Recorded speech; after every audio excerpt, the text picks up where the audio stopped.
You know what? I'm not sure our next guest needs much of an introduction. His obsession for rescuing old technology books or ancient artifacts has gone viral all over the internet.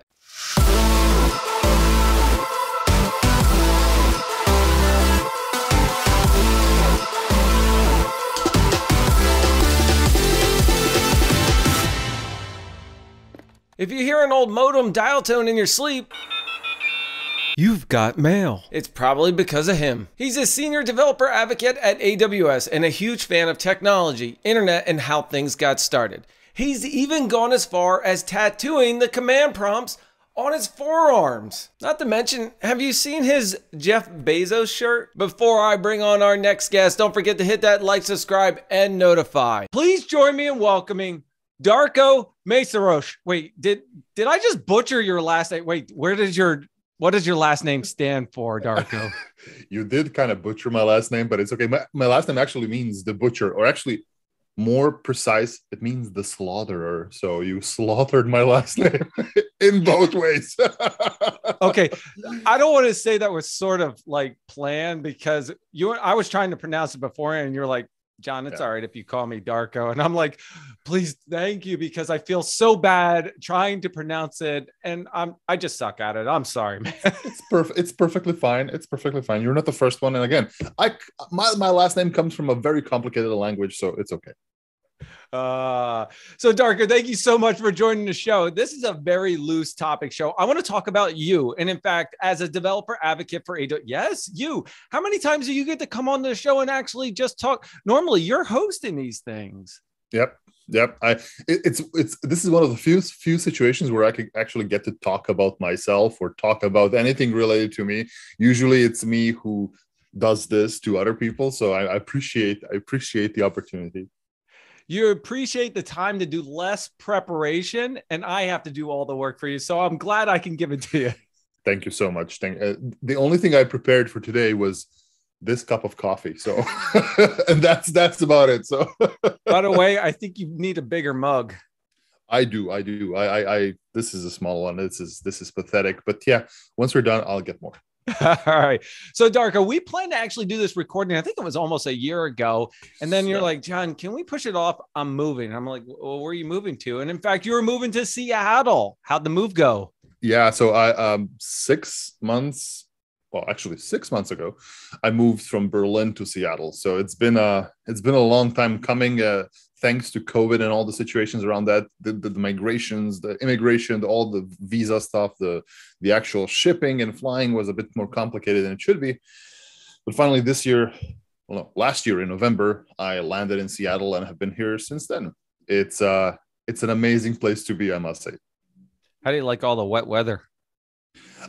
I'm fine with that. I lived in Dublin for 2 years, and I accept the rain as a thing, so I don't have a problem with that. And actually, I like the cooler weather, so I do enjoy me being able to wear hoodies most of the time.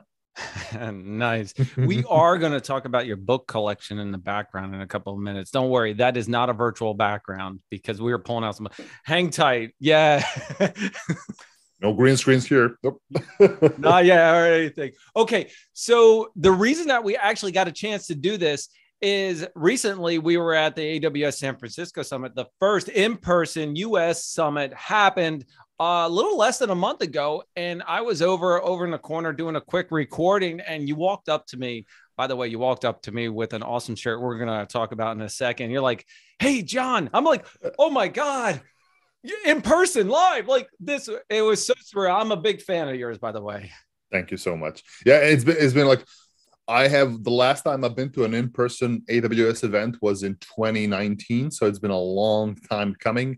And I was very happy to actually go to an in-person summit in San Francisco. I wish there was more people, but I understand why there wasn't people because, some people are still a bit concerned with COVID for a right reason, but at least I got to see you, which is fun, fantastic because I kind of saw you lurking in the back. I'm like, it's John. I better say hello. Maybe I can remind him about this thing. So I was overdoing a quick recording and promo, and then you walked up to me and I was like, oh man, we got to do a picture. And the shirt you were wearing, I got to tell everybody, Okay. Do you have it? I don't have it with me. It's Oh, it's that's in all the right. wash. That's all right. It's in the wash. That's okay. It was a Jeff Bezos, and it had pumpkin. Oh no, pineapples on it, right? Pineapples, yeah. Oh, So Jeff Bezos and pineapple. I'm like, dude, where did you get that shirt? How did you get that? so it was my ultimate Goodwill find. So picture the shirt. The worst plastic material you can imagine. The polyester, the horrible things shirts are made out of. It has a bunch of Hawaii low-res Hawaii patterns with pineapples, very colorful, and all of a sudden, all over my shirt, the head of Jeff Bezos. So I found it in a Goodwill for, I think it was like $4 here in Seattle. It was my first Goodwill ever visit, and it was on the door. So I literally had to buy it. It's a great conversation starter, just like this. That was definitely, we actually talked about a lot of stuff. I want to share with you a purchase of mine based off your recommendation. Ooh, love that. Yeah, that's an Sitting, excellent little camera. yes, it is. I am bringing them. I'm actually going to an Ingram Micro Cloud Summit next week. By the time this recording comes out, I've used this a lot. I will be at the Washington, D.C. Summit, but based off of your recommendation, Yeah, I just picked it up and I'm looking to use it. it is wonderful. So one of the things I guess you can share in this description of this video, I've recorded a little vlog with that camera on my way back from San Francisco. So I guess I'll put a link here in the description somewhere so you can. Yeah, the link will be in the description below, up, right, left corner, somewhere around there. I will flash it across his face. Yeah, let's just flash it in front of me. Okay, so another thing that we talked about is I can confirm live on here as a reporter that the tattoos are real. Oh yeah. So I have tech tattoos, I guess. I have the Windows prompt here, and I have the Linux prompt on the other hand. So okay, know, which one came first? They both came at the same time. So I basically went to my tattoo artist and I'm like, listen, do this. He wasn't sure what he was doing, but I gave him the print. I'll just trust me, do this. And the reasons I do that, it's like, I know I'm a fan of tattoos. I don't have a lot of tattoos, but I do find them very good. The reason I did this is that because technology has been such a big part of my life. Literally everything I've done in my life, I owe in certain part to technology. Now, be that Windows or Linux or whatever else you want to think about, it's still tech. So I'm endlessly grateful for it. So, hey, it's a big part of me. And now it's physically a part of me. Okay, Windows or Linux? Both. I actually started a long time ago with exclusively Windows because Linux was very difficult for me back then. I really couldn't figure out all the command line stuff. And then as time went on, I kind of slowly started using more and more command lines, started liking it more and more. And now I can just do both. I am a certified, as they call, a Windows enterprise administrator, but I can also do all of the fun things in Linux and any other command line. Well, anything that likes a command line, I do enjoy. So both, definitely. All right, I'll let you in on a little secret. I'm a 2008 MSc. What is it? Windows certified. MCITP, MCITP SA. Yes, yeah. That was I am like 2008. Man, I don't remember the acronym. That's how old it is. I am also 2008 MCITP SE. So it's the Microsoft Certified IT Professional Systems Engineer. Yeah.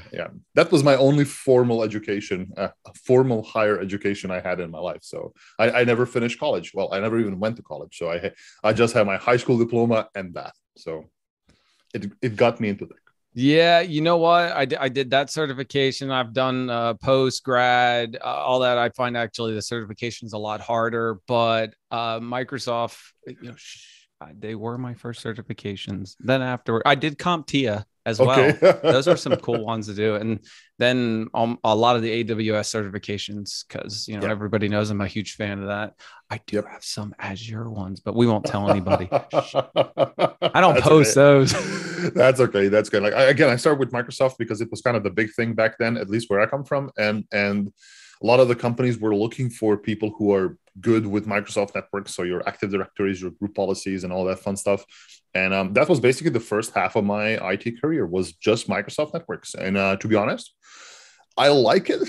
I would like it even more now because Microsoft has gone a long way to make things more better. Like looking at modern Microsoft operating systems, looking at PowerShell just for that makes things so much easier for what they used to call system administrators. So I wish I was a Windows system admin in this day and age rather than 15 years ago. So, but it's okay. Speaking of PowerShell, I can recognize the binding on one of your books in the background. I know you got a PowerShell one back there. Come on, pull it out. So PowerShell 2.0, this is an old book. By the way, just a story about these books. These are all Goodwill rescues. So one of the things my wife and I like to do, we like to do a Goodwill run just to buy quirky things. And one of the things I love to do is rescue old technology books. They're $2 a piece, and I'm super sad to see them go in the trash. So this entire shelf and a bit of that shelf has only old tech books. So PowerShell 2.0. But let's keep on the topic of Windows. If you were ever a Windows administrator, you know what sysinternals are. The wonderful set of tools by the Mark Rusinovich.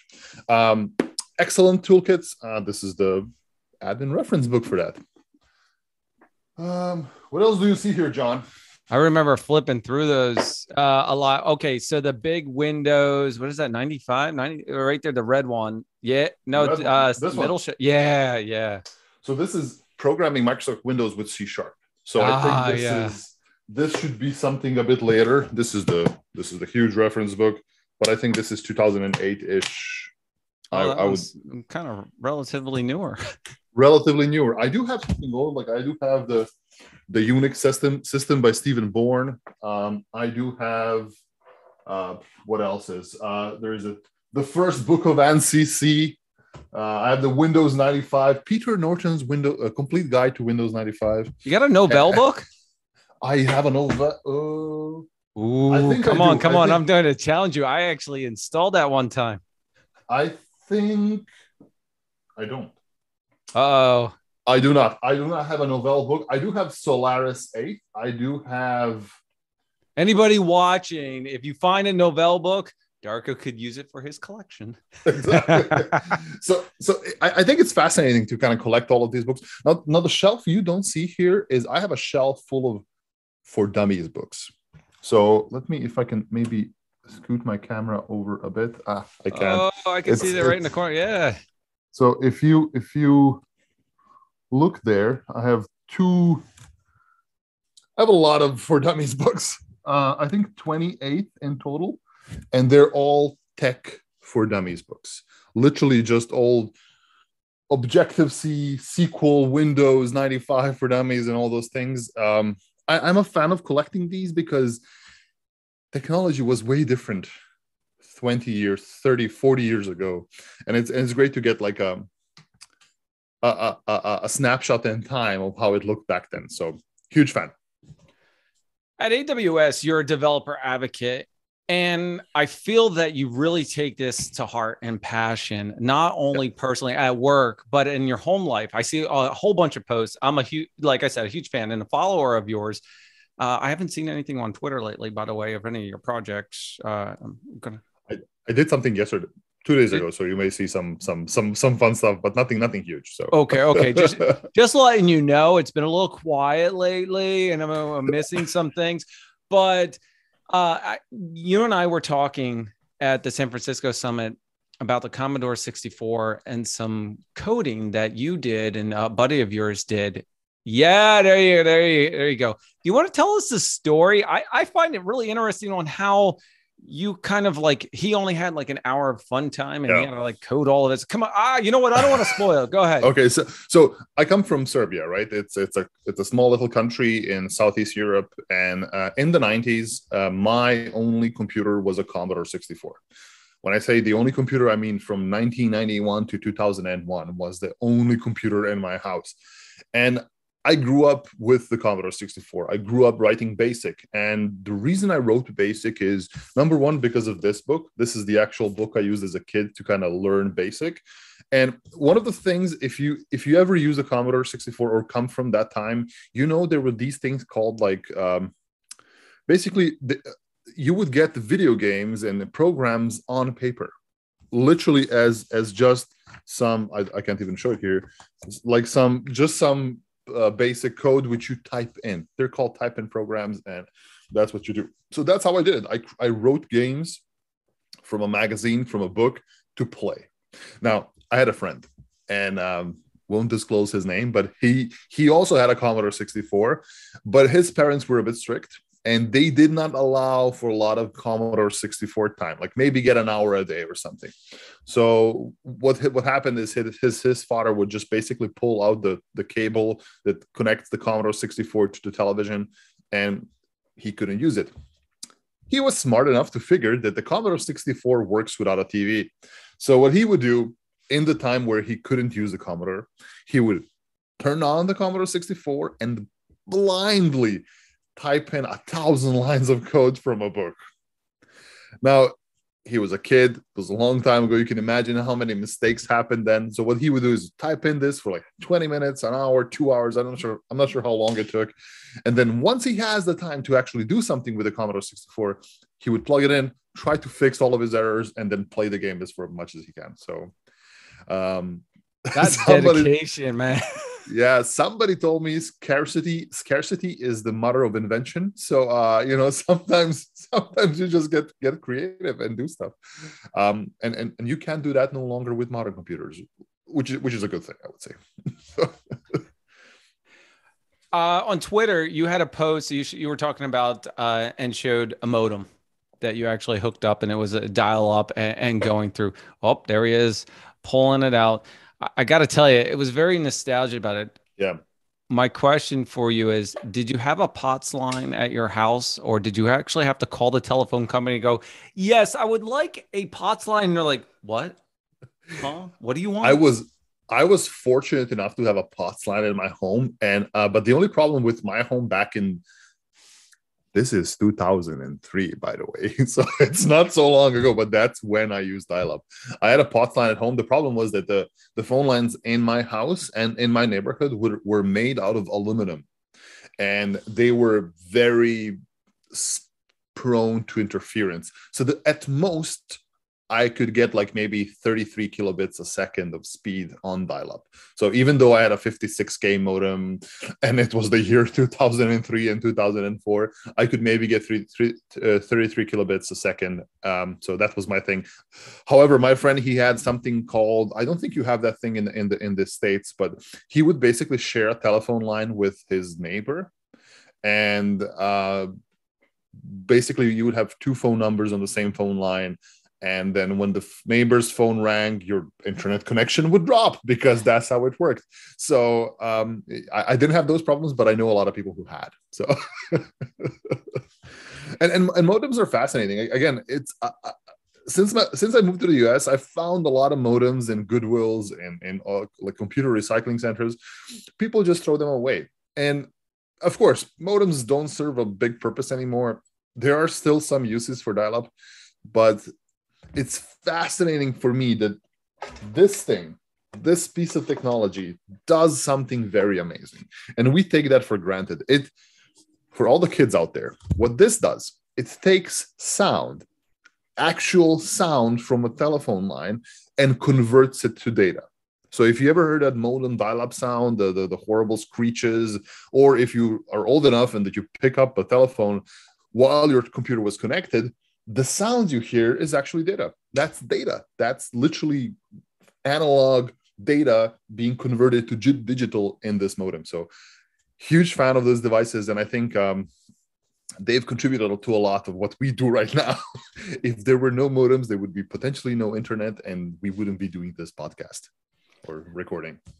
I remember when they would pick it up and be like, hang it up quick, you're interrupting my signal. And because the signal would get interrupted. So did you have AOL? No.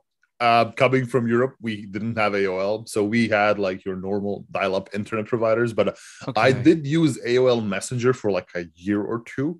I think a Okay. few of my friends used it, and again, this is 2004, 2005, and that's it. It wasn't big in Europe. We used things like ICQ Mm-hmm. or even MSN, Yahoo Messenger for a while, and IRC. That was a big thing, but we did not use any of the AOLs. But I know AOL was a big thing, and it was its own separate internet to an extent, at least in the 90s. Yeah, that's some nostalgia out there. Let me tell you, I think I still actually use my AOL username for some Okay. stuff. Uh, just because it's like, oh, I need a username and password. Well, nobody will ever guess this crap, and I'll never admit to it. It was cool then, it's not Yeah. cool now. Let's just put it.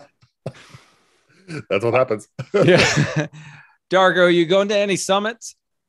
So next week, well, I don't know what next week is, but May the 17th is that the 17th? I Are don't you going know. to Atlanta? I'm going to Atlanta. I'm going to be in Atlanta, and I'm going to be in DC as well. So I may see you in DC. So You will definitely see me in DC. yeah, I will go and visit some of the summits. I wanna try to visit as much as I can. By the way, if you're at a summit, not you, John, but everybody else, if you are at a summit and you see me, and if you are a part of the AWS community, let me know. I do some recordings, I do some interviews with you folks. Nothing too serious, nothing too technical. So I would love to get some of you on camera as well. You mean like this type of interview? Nothing too serious? No, no, Exactly. like Exactly. you kidding me? We don't get serious on this show. It's well, okay, I do get serious a little bit, but when we do these types of casual conversation, people like to know more about you, my guest. My job is just to be the median to get the conversation out there. And for those who keep doing it, so as a developer advocate, you're on the other side and you're telling everybody else's story and sharing the message, and you don't get to tell yours. Well, now I get to do that for you. Thank you so much. It's better to be in this seat. So Are you sometimes. going to? Yeah, trust me, when you don't have to prep as much. And by the way, I like opened up my sheet for prep and I'm like, wow, why is this blank? I'm like, man, all of a sudden I had it filled in 5 minutes. I just remembered our conversation. I remembered everything. And then knowing you, I was like, I don't need to prep as much. This is just Yeah. going to happen. Good. Happy. What about Remars? Going to Remars reinforce? Maybe. So it's a big maybe for me. I'm not really sure if I'm gonna make it there. I would love to be there to see and just kind of speak with people. I'm not going to be presenting at any of those events. This year was kind of focused a lot of on videos and interviews and live streaming for me. So like you potentially will not see a lot of me on stage, which is maybe good. I don't know, but I'm gonna try to and speak to people to kind of just get a bit more interaction with the community. So maybe if I do, I'm gonna be sharing it on Twitter. So if you follow me on the Twitters, check it out. Don't forget to hit that like, subscribe. Oh, I'm sorry, Twitter. Don't forget to hit that follow and like. Follows.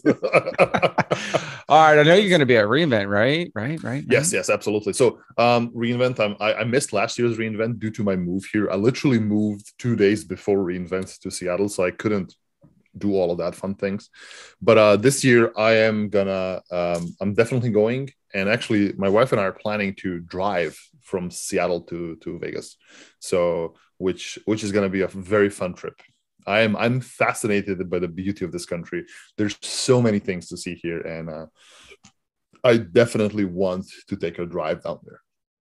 That would be kind of nice. It'd be a nice sightseeing and trip. Yeah. Now, yours is a little bit shorter than mine. I'm on the East Coast, coming from like the New York area. That would be a 4 to 5 day trip, but yeah, I would love to do that sometime. I enjoy it. Please post a lot of pictures. I will. Well, actually, for the summit in San Francisco, we driven down from Seattle to San Francisco. It took us 2 days.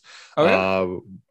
Beautiful. The Washington coast, the Oregon coast, the redwoods of California. It's just like insane. So I hope to do more of those road trips here in the States, because in Europe I didn't have a car. Now that was both good and bad. I didn't need a car because Berlin had decent public transport, and bad because I couldn't do any road tripping. But now, since I have to have a car here, and I do have a car, I get to do a bit more of that. So, which is beautiful. So do you live in the Seattle, like downtown Seattle area? No, No, okay. no. I live in a little town called Maple Valley, which is something like I think 30 miles ish from downtown Seattle. So I live in like the more hilly forested parts, which I do enjoy, and I'm fortunate enough to be able to work from home, so I don't have to live in downtown, and I am stoked about it. So How did you pick pretty. that area? Did AWS help you pick that area, or how did you come up with that area? You just went like this. Hold on a second. That Literally, looks when we good were on the when we were map. looking for things to rent, we were just like, this looks like a decent area. Like there was a bunch of other small towns around we kind of picked, and we went. I think we've seen like 20 houses, 20 pieces of property or whatnot, and we found one here. It was nice. It was decently priced. It's in an amazing neighborhood. I have a forest back in literally behind my backyard. There's a lake here. I mean, I'm living the American dream, as they say. So I am, and like I always tell this to people. I come from a country with this wasn't the thing, at least in the 90s. And I grew up watching TV shows and movies where they would show the suburbs of America, and this is basically for me like I've seen it in the movies. So it's fascinating. Nice. Well, I'm glad you're enjoying it. Before we wrap things up, it's a little personal question. What does your garage look like of all your stuff? so if any of you follow me on the social medias, I have a lot of old computers. I have a lot of old books, but I collect old computers. And you saw me bring up a Commodore 64 and an old modem, but I have a full garage. Well, not full garage, but it's filling up of old computers. I think I have like 10 Sun Microsystems workstations. I have a bunch of old Windows 95, Windows 98. I have a SGI workstation, a lot of boxes with cables and hardware. So I'm a huge fan of collecting those things, making them work, and making them do things they should not do. Like I used Windows 95 to interact with AWS in a weird way. So I created an S3 bucket through Windows 95. You should never be able to do that. So that's kind of like my little thing where I like to take an old system and try to do something on AWS with it. So This is not a use case out there that you're trying to accomplish. This is like nobody should have Windows 95 running anymore, but let's just see if it works. Exactly. I actually wrote some CDK code through the Commodore 64. So that's a thing I did. It's completely useless. It's worth, but it's a fun thing for me. So if you enjoy any of those little quirks and stupid retro cringe tech, yeah, just check out what I do, and I think it's always fun. But again, I skipped all of that technology in my life, and I really love looking at it. I love toying with it. So if you have old computers you want to throw away, don't throw them away. Let me know. I'll be happy to give them a home. I'm not posting your address. Sorry. Yeah, exactly. I was just about to say, I don't think your wife would like that, but what does your wife think about this? Oh, she loves it. So she and I are both very passionate about the things we do. She's an artist, so she's into art, and she's into fashion. So she collects old fashion items. She collects all of those things. I collect old computers. So we are very much in line when it comes to these things. And again, both of us don't have kids, so we have the liberty and the fortune to be able to do these things. When kids come, it's a different story potentially. So, but yeah, we fully agree on this. I know we didn't talk on the subject as a developer advocate for AWS, but can you give everybody a little bit of story on what it's like to be a DA for AWS and how you came about it? Okay, so I started off my journey at AWS 6 years ago, a bit more, as a premium support engineer, right? The person who would answer the phone calls and your chat messages if AWS doesn't work. And I loved that job because I actually could work with first line issues with customers. I couldn't actually fix anything for you. I could just help you fix it, which was a very interesting thing to do. So I enjoyed working with customers and helping them at a bigger scale. So I decided the following thing: let me become a solution architect, because a solution architect can look at a bigger picture, can talk to multiple customers at once, can help multiple people learn, implement, do things. Then I thought, you know what? Why don't I take this a step further? Why don't I talk to more people? And the way to talk to more people was to present on conferences, at stage, at meetups. So that kind of became a passion of mine. I enjoyed delivering talks. I enjoyed presenting. I enjoyed showing demos, showing off technology. And then somehow, for some reason, the developer advocacy team, which were at that time, I think they were called technical evangelists, they basically, hey, Darko, would you like to be part of the developer relations team? I wasn't sure, to be honest. I was like, will I stop doing tech? I did not stop doing tech. And it was basically, now I think it's 4 years now ish, almost, that I've been a DA. Not 4 years, 2.5 years. I've been a DA, and it's been the best job ever, right? It's not all just flashy presentation, conference, reinvent things. There's a lot of things you do in the back end, but I just love being a DA because I am extremely passionate about technology. I want people to enjoy technology. I want people to have technology work for them. So one of the things I do as your advocate is to make your voice heard within AWS to make stuff better, right? So feel free to complain to me. I know how to reach the right people if something doesn't work. And yeah, it's just a wonderful job. I love it. You know, as they said, the best job I ever had. Comment down below if you'd like to complain. Actually, no, comment down below if you'd like to do any of the above. Give them a compliment, complain, whatever, make a comment, whatever it is. I think Darko deserves it for everything that he's done and put out there. Yeah. People don't realize how hard it is to put all this content, you know, out to the public and to take the community's voice and bring it back internal. Do you edit your own videos? I used to do that. And I do it now from time to time when I want to do like a quick edit. I suck at video editing. I'm horrible at video editing. I know how to use DaVinci Resolve, and that's about it. But like, if you want me to do something more creative or something more artistic, no. I have a wonderful colleague of mine, Toby. He's a star. He does all the video, not just video editing. He does all the creative stuff around the video. So I could not do anything without his help. So yeah, I can do like first aid video editing, but I would not charge people money for my video editing. Let me put it that way. But yeah. It's a lot of work to put in, not only the recording, but the editing and everything behind the scenes. I think sometimes I've recorded and edited like some file, you know, maybe 6-7 times before I felt it's right. I did the AWS Pi Day, the 15-year anniversary announcement when it came out. It was 1 minute, 47 seconds video, the content. It was 40 plus hours of recording and editing into that video. Wow, that's a lot. That's a lot. It was green screen effects and all. Like I had a mask, I had a car. There were some things that I couldn't re-record, so I was like, "How am I going to do this?" Well, that's the sole reason I prefer to do things live much more. Like if you see me do video content, it's mostly live or it's a one-shot thing. I hate doing cuts between videos. So if you hear me rambling incoherently, that's just the way I talk. That's just the way I operate. And if you see a video which is like perfectly worded, it's most likely somebody edited that video. I'm telling you right now, I'm not editing any of this. The intro will be edited into the beginning of it, but that's about it. I will not, you will not see a cut at all. I will say, please join me in welcoming Darko before I slaughter his name. And then, you know, then we'll get into it, but that's about it, man. Yeah. Awesome. I mean, it's a skill to do video editing. It's a skill to do video properly. I'm not really good at doing video when it comes to the technical parts. I can present, I hope, pretty good.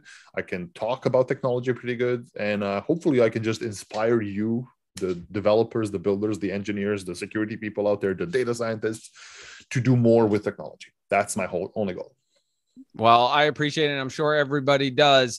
Darko, thank you so much for joining me. I appreciate you joining the show. It's been a pleasure to actually interview you, have you on, share your experience and your passion for all your technology and a developer advocate. Thank you, John. It's been a pleasure being here. Like always, pleasure talking to you. And everybody else, thank you for bearing with me. I hope you enjoyed this not presentation, this discussion. I hope you enjoy this discussion. And yeah, let us know, let me know what you think about all of this. And if you have any questions for me, they're just below underneath the like button. There's the comment section there. All right. So speaking of that, please join me in welcoming. Nope. Sorry. That's not the beginning. Did you like that? I had a plan. Okay. Everybody, Darko. And before I slaughter his last name, joining me as a developer advocate for AWS, I've been your host, John Myer. Don't forget to hit that like, subscribe, and notify, because guess what? We're out of here. Bye.